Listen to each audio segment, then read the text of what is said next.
नमस्कार सगळ्यांना. आजचा ब्लॉग थोडा स्पेशल आहे. म्हटलं तुमच्याशी शेअर करावा. आणि माझी स्वतःची ओळख तर मी करून दिलीच नाही आहे तुम्हाला. माझा फेस तर तुम्ही बघितलाच नाही आहे. तर म्हटलं आज आपण स्वतःला इंट्रोड्यूस करूया. तर ही आहे मी. माझं नाव आहे आरोही. आणि माझ्या पिल्लूच्या आधीच्या ब्लॉगमधून तुम्ही माझ्या पिल्लूला तर ओळखतच असाल. तिचं नाव आहे इरा. आणि आमच्या दोघींच्या चॅनलचं नाव आहे आरोही अँड इरा ब्लॉग्स. तर म्हटलं तुमच्याशी आज मी आजचा दिवस शेअर करू. तसं तर प्रत्येक दिवस हा सारखाच सुरू होतो.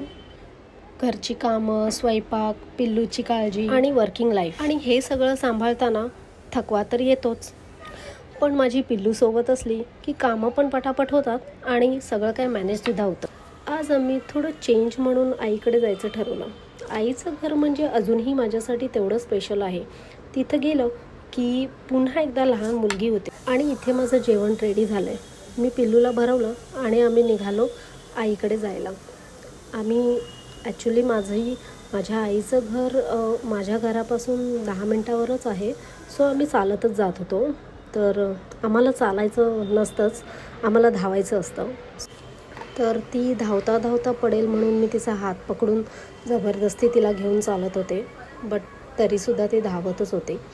तर आता आम्ही माझ्या आईच्या घरी पोचतो आहे. तिला तिच्या आजीला भेटायला खूप आवडतं. आणि जेव्हा आजी तिची नजर काढते तेव्हा तिला त्याचं कौतुकच वाटतं. तर इथे ती उभी राहून पहिलं सांगते की माझी नजर काढ. तर आमच्या पद्धतीने आमच्या इथे अशी नजर काढली जाते. तुम्ही सांगा कमेंटमध्ये की तुमच्या साईडला किंवा तुमच्याकडे कशी नजर काढतात लहान मुलांची. कमेंट करून नक्की सांगा.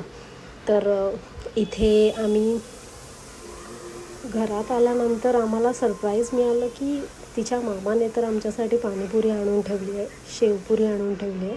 तर आम्ही ते खायला बसलो. तर इथे आम्ही पहिली केली पेट पूजा.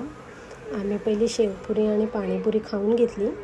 म्हटलं पहिला आपण पोटपूजा करून घेऊया आणि त्यानंतर बाकी काही गप्पा गोष्टी पण आपण नंतर करू, पहिलं पोटपूजा करूया.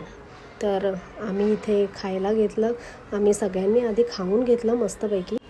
तर इथे आम्ही पाणीपुरी खातो आहे आणि पिल्लू ते बघून खूप एन्जॉय करते.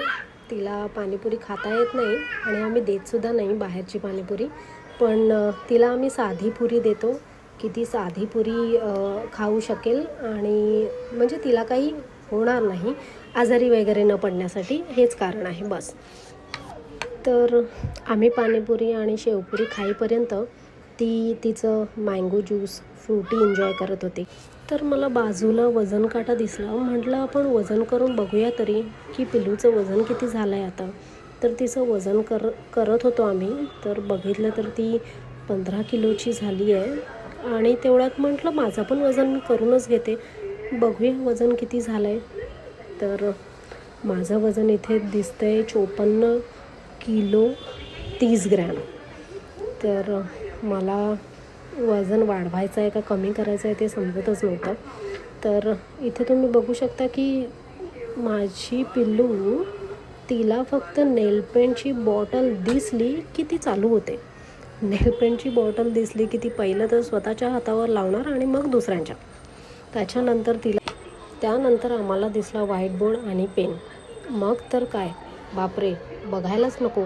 आम्हाला चित्र काढलंच पाहिजे आणि ते जर नाही काढलं तर मग कसं काय दिवस पूर्ण होणार.